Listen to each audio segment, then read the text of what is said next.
Well, good morning, everybody. Thank you to eGain for inviting me to talk to you today. Found it very interesting this morning so far. And maybe the flip side of that is I've been trying to mentally edit what I was going to talk to you about as I've been hearing from the guys already. So we'll see how that goes. I'm going to talk to you a little bit about what Bupa Global does, how that business has evolved over the years, because I think that sets the context for how we use eGain and our DX challenges. And I'm going to tell you how we use eGain as part of what I now understand is our customer experience hub. So, I think you're probably predominantly a UK audience. You've probably heard of Bupa. You may know that we were established in 1947 and we don't have shareholders, which means that we invest any surplus that we make back into delivering on our purpose. We're a very strongly purpose-led organisation. All the 85,000 people that work for Bupa can connect what they do every day very clearly to our purpose, which is to help people live longer, healthier, happier lives. And that applies equally to people in the back office, like myself in IT, to our frontline care staff. And it's a very powerful, motivating factor for us all to come to work every day, knowing that we're doing something like that. What you may not know so much about is where Bupa Global fits into that picture. So let me just explain a little bit about our markets. So you may know United Kingdom, where it all started in 1947, Bupa Health Insurance and Care Services and Dental Care. Got a similar domestic business in Australia and New Zealand after some acquisitions a few years ago, and that's been a driving force for a lot of our financial performance over the last few years. Similarly, in Europe and Latin America, we have big domestic businesses in Spain and in, more recently, Chile and Poland.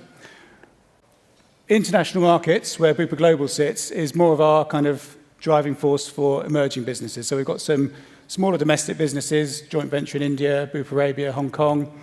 We just made an acquisition in Turkey and Brazil recently. And then Bupa Global, which I like to describe as the jewel in the crown of the Bupa Group, is where we come in. I'm just going to spend a few minutes talking about how the Bupa Global business has evolved, because I think it kind of, we're talking about the BX really here of this nomenclature. It sets the business challenges that constrain the way that we can deliver some of the great agent and customer experience that we'd all aspire to do. So in 1982, the tax law changed in the UK and we were allowed to start selling, well, I say we, it was before my time, Bupa was allowed to start selling medical insurance to non-UK nationals, and they found that people were ringing up and asking for a product that didn't really exist, which was medical insurance for cover around the world for various different reasons, because they were expatriates or they worked for a company that employed people around the world. They were retirees in different countries. And so we kind of invented a market segment of international private medical insurance. And throughout the 1990s, we were very much the market leader in that segment. We're serving 170 countries, paying claims in 84 currencies. And we had our headquarters in Brighton, which is my hometown. Over the next few years, we had a lot of business in the UAE and Dubai. We worked with an outsourcing partner in India to help process our claims, and we opened an office in Egypt. In 2005, some quite large acquisitions by our standards. We bought IHI in Denmark and Amadex in Miami. So we then had a Scandinavian book and a Latin American book to go with our original customers, and that gave us quite broad global coverage. Over that time, I guess that IPMI market that had grown up, the regulators had cottoned on to what was happening here, and they started to regulate in each country much more stringently how that market could operate. So whereas we originally could pretty much sell anywhere, we increasingly have to work with local partners where we're not licensed in different countries. And so we work with, for instance, OIC in Dubai and some sister companies like Bupa Egypt and Bupa Hong Kong, and some third parties.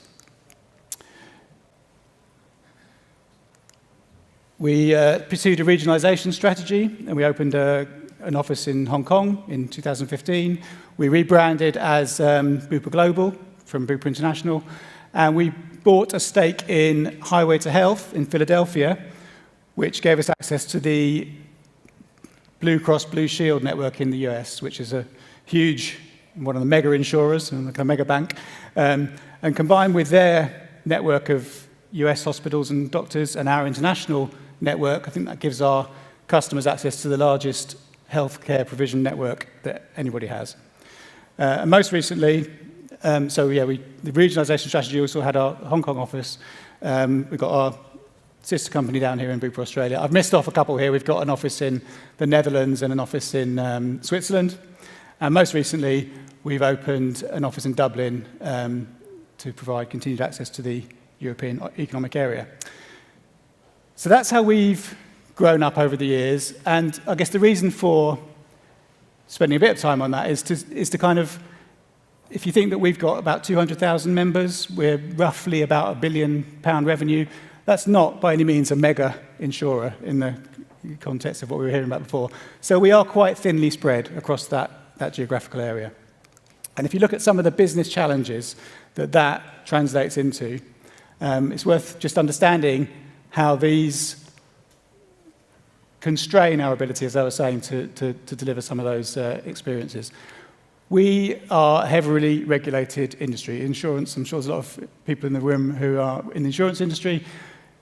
As much as the FCA, the Financial Conduct Authority in the UK, sets us new and interesting challenges all the time about how to operate, we have probably a dozen different regulators that we are working in different jurisdictions. So there's always somebody somewhere changing what we have to do, and customer communication is absolutely a key area that the regulators are very rightly interested in. How we communicate with our customers, how we make sure that they're getting a good experience and that they are not facing barriers to getting a good customer outcome. So we've always got a lot on our agenda from that regulatory landscape.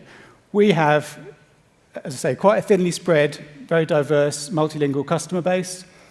We sell, broadly speaking, to three categories of people. We sell to high net worth individuals. We have small and medium enterprise groups, sort of 10 to 100 employees, and large corporate clients. And they all give us different things. Corporate clients give us scale to get good deals with hospitals. Individual members have a different profile, and the SME groups, again, different. About 70% of our business is broked and 30% direct. So it's quite difficult to standardize what we offer because we have very different needs from each of those different segments. And our customers want different things in the way that they interact with us.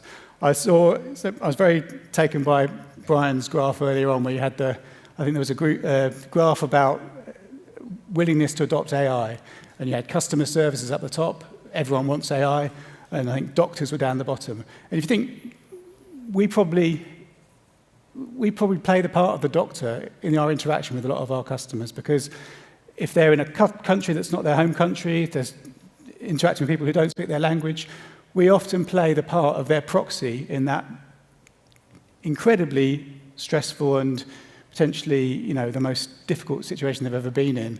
We are effectively their trusted partner in that process. Equally, we get a lot of interaction which is completely standard customer services. So trying to span that spectrum from, transactional, simple stuff to the most complicated and, impactful communication that a customer is ever going to have is quite a challenge for us. We have customers in some parts of the world where having a plastic card is a prestige thing, and they want a plastic card from Bupa. Other people who expect everything online, as you would sort of naturally expect with our kind of emerging millennial customer base. We've got, as I said before, regional servicing locations, so trying to keep track of what's going on where. We have groups who, although their members are in Hong Kong, you might expect them to be serviced out of that location. The group's headquarters is in Europe, so they want everything serviced out of there, and every combination that you can imagine of that. And we have all those different insurance partners that we work with. We work with them in a slightly different way in every jurisdiction because of either that's what the regulator requires or that's the deal we've done with that partner. So for our agent experience, trying to keep track of how they service a particular query from a particular member in a particular country who needs some kind of treatment or some kind of query answered, and it's different depending on which partner they're insured by. It's a very challenging environment for our agents. Coupled with that, we've got, because of the acquisitions that I talked about before, we've got two different technical ecosystems, and I guess, linked to the top one, but the particular regulations that we contend with, we've had an extreme focus on information security recently, quite rightly so. We've had an ongoing journey with our compliance with payment card industry regulations and, of course, GDPR, which I'm sure everyone here is well familiar with. So that's the context. I want to talk about how we've used eGain to improve our email management capability to address some of those challenges. So back in 2011, we recognized that what we were doing with email just wasn't fit for purpose. We had people counting emails in inboxes, literally drawing 5-bar gates. We had no idea of turnaround time. We had languages, emails coming in all different languages. We couldn't tell whether people were cherry-picking the easy emails. We had very little control. And people send us emails with credit card details in because that's what they do. And as I said, PCI compliance in that environment is quite tricky. So we identified the need for an email management capability, talked to our friends at Gartner, did an RFP, and we selected eGain for that project. We started quite small, just sort of 3 teams, 20 mailboxes. If you think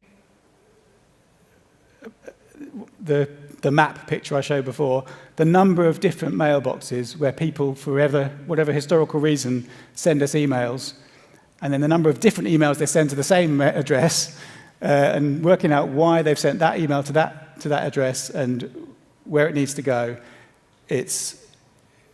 For an organization of our size, it's a very complex challenge. We started small. Second phase, doubled that, and then we went into what I've termed BAU here. I could have called this Bob. This was like a rather longer period of BAU than we really should have left ourselves with, and be the first to admit that was too long to stay on version 10. And the reason for that is purely the volume of other things that we've had to do in that time period.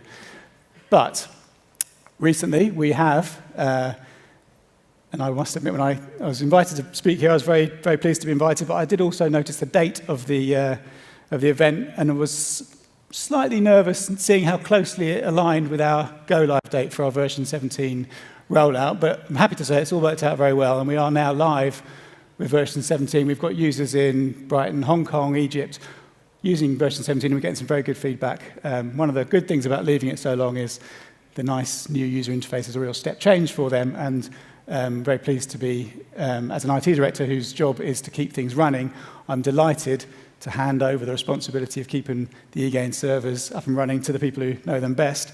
Very much aligned with our strategy of cloud adoption.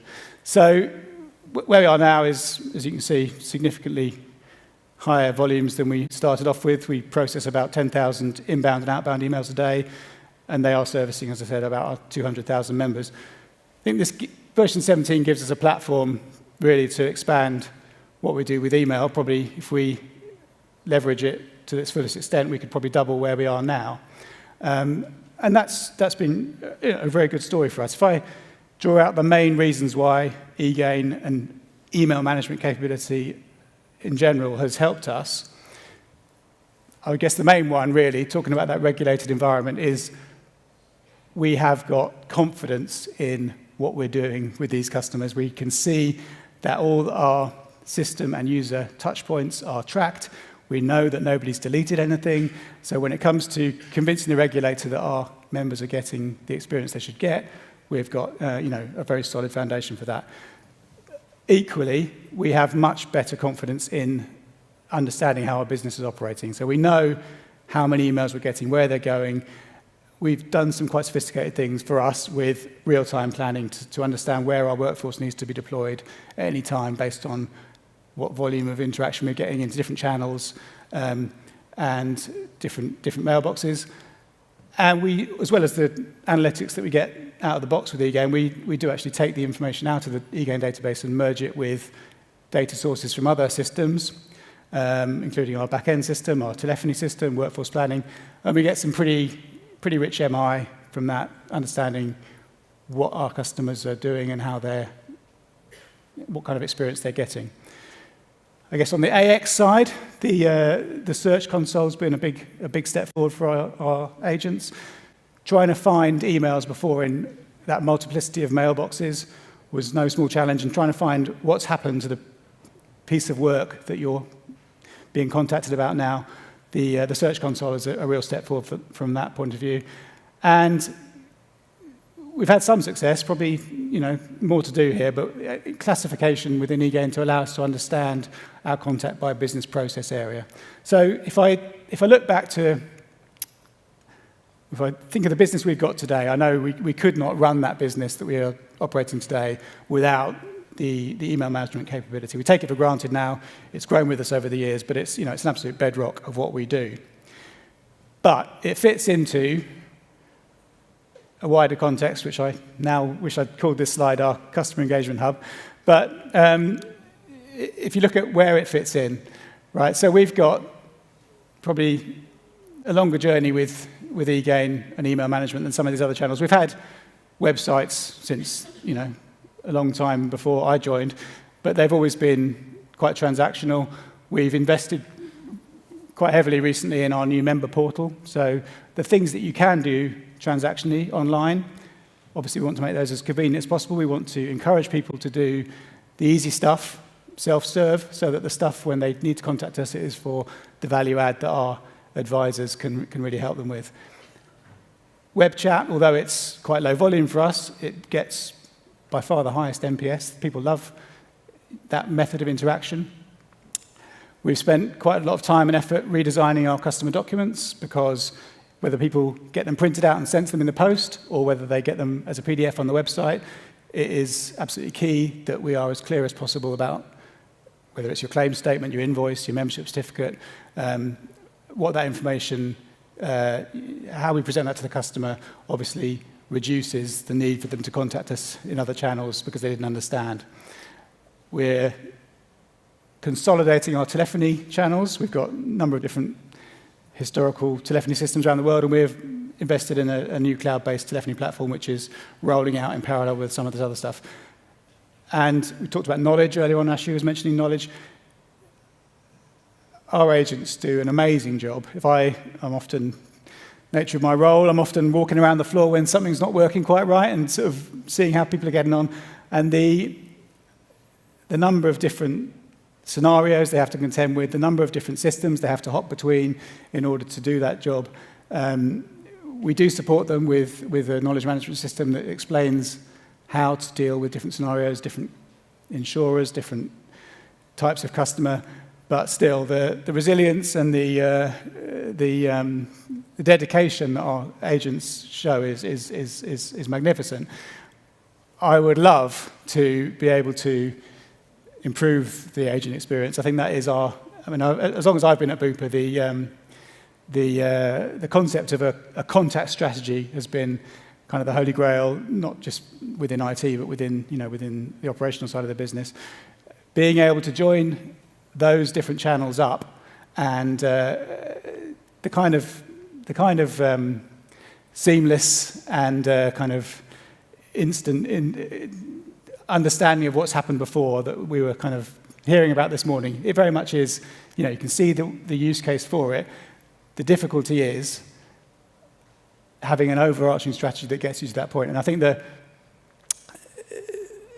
real world kind of constraints are not to be underestimated. I know this is an extremely elongated journey that you're seeing here, but standing from where I'm standing, it's difficult to see how we could have really moved much more quickly because of the huge amount of, never mind what we're doing with customer contact, the huge amount of other things we need to do in our portfolio. So if there are tools out there, and I'm delighted to hear all the great stuff we heard this morning, that can help solve that problem, we are extremely keen to talk to, and we're talking to eGain at the moment about how potentially to converge some of these things. I think I on balance agree with Brian that says there's no one vendor out there that's going to do this whole job for us, but we certainly would like fewer vendors than we currently have. So maybe if Ashu invites me back in a couple of years' time, I can show you a picture with slightly fewer different colors on it, and we can see if we've managed to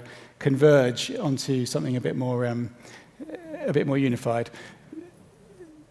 I'm conscious of time. I know I think I started a little bit late, and I've rushed through that a little bit. But I am happy to talk to anyone in the lobby after. It's probably an easier way to delve into a bit more detail about how some of these things have manifested themselves in Bupa.